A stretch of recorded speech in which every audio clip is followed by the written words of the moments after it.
Le sommeil, un vaste sujet. Tout le monde semble en manquer, tout le monde est d'accord pour dire que c'est important, et pourtant, selon moi, c'est un domaine de santé globalement négligé et qui peut avoir énormément d'impact. Alors avant de donner mes opinions et astuces autour du sommeil, pour celles qui ne me connaissent pas, bonjour, je m'appelle Cory et j'ai un syndrome d'air dans l'os hypermobile, une maladie des tissus conjonctifs aux multiples symptômes.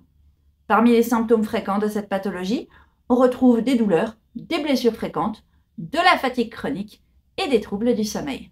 Parfois, on fait absolument tout ce qu'il faut pour obtenir un sommeil de qualité, et le résultat espéré n'est pas au rendez-vous. Ça a été une partie de mon histoire pendant longtemps, et je ne veux pas qu'en donnant des conseils basiques, vous vous sentiez offensé ou déçu si cela ne fonctionne pas pour vous, ou si vous ne pouvez pas les mettre en place pour quelconque raison. Je ne suis pas médecin, et j'encourage toute personne ayant des problèmes de sommeil à aller consulter. Il est courant que plusieurs conditions comorbides au syndrome d'Ehlers dans l'os puissent affecter le sommeil et la fatigue, notamment l'apnée du sommeil par exemple. Un médecin d'un centre du sommeil que j'ai consulté en 2020 avait été étonné que je ne souffre pas d'apnée du sommeil, car quand on a le palais haut et étroit, qui est un des critères de diagnostic du SED, c'est assez fréquent apparemment. Mais bon, je suis personnellement un cas bizarre, et si vous voulez voir ma vidéo sur l'histoire de mon insomnie que j'ai faite en 2022, vous êtes les bienvenus.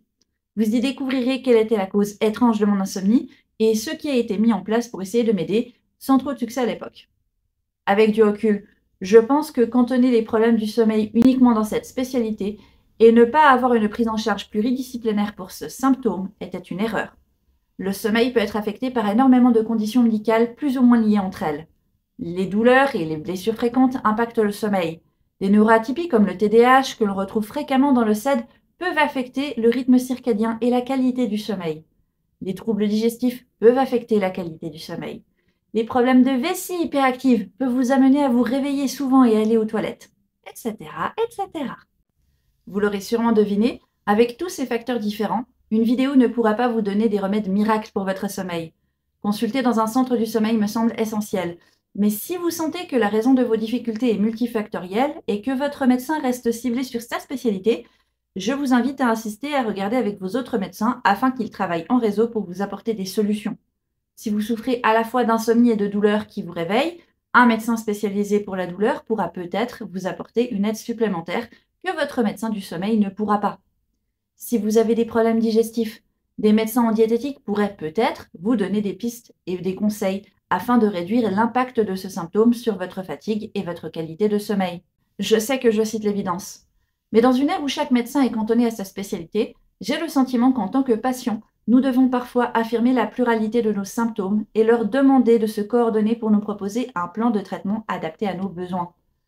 Alors si les conseils évidents comme manger léger au souper, ne pas rester sur les écrans le soir, installer une routine de sommeil calme sont, à mon sens, importants et utiles, lorsque j'ai été consultée en 2020, ils m'ont donné le sentiment qu'ils me prenaient pour un idiot et minimisaient mes souffrances. C'est sympa le concept de ne pas se reposer en journée, mais si je le fais pas, je somnole la moitié du temps. C'est sympa de ne dormir qu'entre 22 heures et 6 heures, mais ça ne prend pas en compte mes réveils fréquents, mes difficultés à me rendormir, et ça me mettait une telle pression que mon insomnie était aggravée. C'est sympa de dire aux patients de bouger plus et de ne pas s'allonger en journée, mais c'est ignorer la réalité du syndrome d'air dans l'os et des symptômes associés comme des crises de douleur ou de la dysautonomie.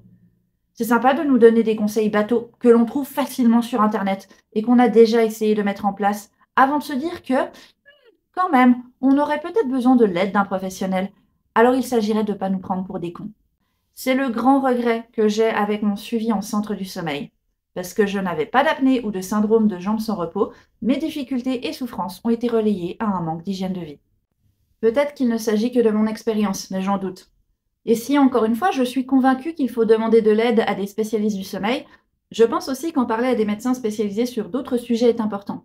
Si vous prenez des médicaments, est-ce que certains provoquent de la somnolence et dont la prise pourrait, en accord avec vos médecins bien sûr, être optimisée?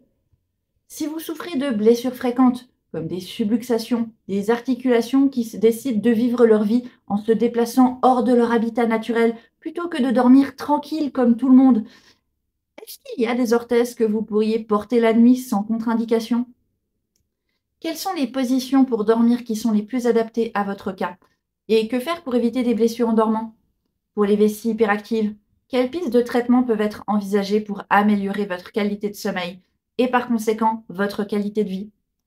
Je suis sûre que je ne brosse qu'une surface des interactions entre différents symptômes qui peuvent aggraver la qualité du sommeil. Personnellement, mon insomnie s'est guérie par accident, après avoir commencé un médicament qui créait de la somnolence comme effet secondaire, et que je prenais donc avant d'aller dormir, avec d'autres traitements à base de plantes qui favorisent le sommeil, comme la valériane, la mélisse, la lavande ou la camomille. Le sommeil en tant que tel étant réglé, la cause de l'interruption de ce sommeil est devenue la douleur, souvent à cause de blessures. Après quelques recherches et les conseils de mon ergothérapeute, j'ai adapté mon lit avec des coussins de positionnement et je dors avec des orthèses rigides au poignet pour éviter des blessures nocturnes. Même si mon sommeil est encore souvent interrompu, il est de meilleure qualité et je peux me rendormir plus fréquemment. Les causes principales de mes réveils sont désormais ma vessie hyperactive et mon chat. Pour ma vessie, j'essaie de limiter la boisson le soir, mais je n'ai pas cherché d'autres traitements à ce jour. J'ai lu que certaines personnes pouvaient rééduquer leur sensation d'avoir besoin d'uriner grâce à de la physiothérapie. Et il y a Alison, une TikTokeuse anglophone, qui a un implant permettant de diminuer la sensation du besoin d'uriner et qui a grandement amélioré sa qualité de vie, sommeil y compris. Le sommeil peut être impacté par énormément de facteurs, tout comme énormément de facteurs peuvent impacter le sommeil.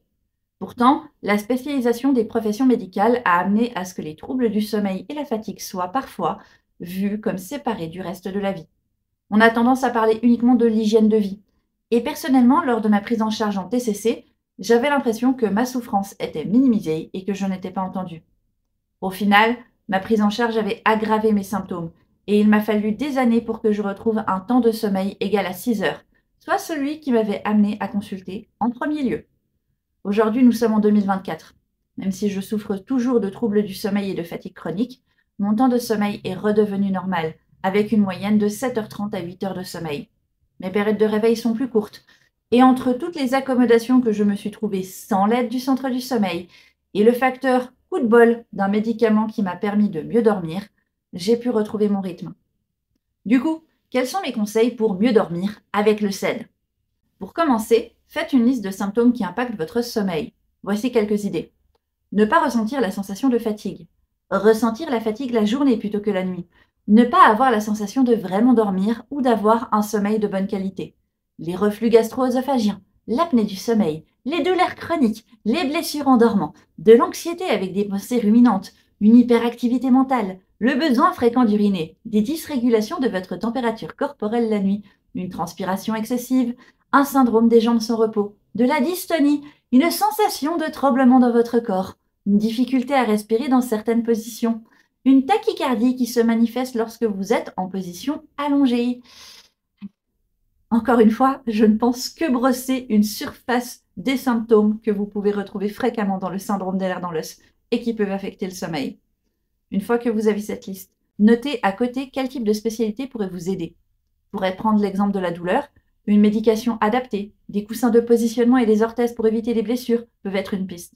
Vous pourriez donc en parler à votre spécialiste du SED, votre spécialiste de la douleur, votre ergothérapeute ou votre orthésiste. Certains symptômes pourraient être difficiles à relier à une spécialité, comme la sensation de tremblement dans votre corps. Personnellement, je sais que ma médecin du centre de la douleur s'y connaît et peut m'aider pour ça. Mais je ne pense pas que ce soit généralement un symptôme que l'on traite dans cette spécialité. Dans des cas comme celui-ci, parlez-en à votre spécialiste du SED ou à votre généraliste et voyez vers quelle spécialité vous pourriez être référé. En dégrossissant la liste des symptômes qui impactent votre sommeil, vous pourriez non seulement mieux dormir, mais également mettre en lumière d'autres choses à régler que vous n'aviez pas remarquées avant. Beaucoup de personnes souffrent d'apnée nocturne et d'un sommeil non réparateur sans le savoir avant d'aller consulter dans un centre du sommeil. Parfois, même lorsque tous les problèmes de sommeil sont réglés, la personne reste fatiguée. En vrai, la fatigue chronique est un symptôme fréquent du SED et d'autres handicaps. Mais vérifiez s'il y a des carences en fer, en vitamine D ou d'autres choses de ce type qui pourraient justifier la fatigue serait approprié. Qui sait, peut-être qu'après quelques mois de supplémentation, votre fatigue sera rétablie. Ou peut-être pas, ça dépend. Ce sera des choses à voir et à tester avec votre équipe médicale. On dort pendant un tiers de notre vie, et pourtant, les problèmes de fatigue et de sommeil sont encore mal compris, et selon moi, mal traités pour beaucoup de personnes. Et avec une maladie comme le SED, où les troubles du sommeil et la fatigue peuvent être multifactoriels, cela demande probablement encore plus de temps et d'énergie pour améliorer ces symptômes. Mon expérience m'a fait remarquer que, malheureusement, les médecins se penchent uniquement sur ce qui est obvious et concernent leur spécialité.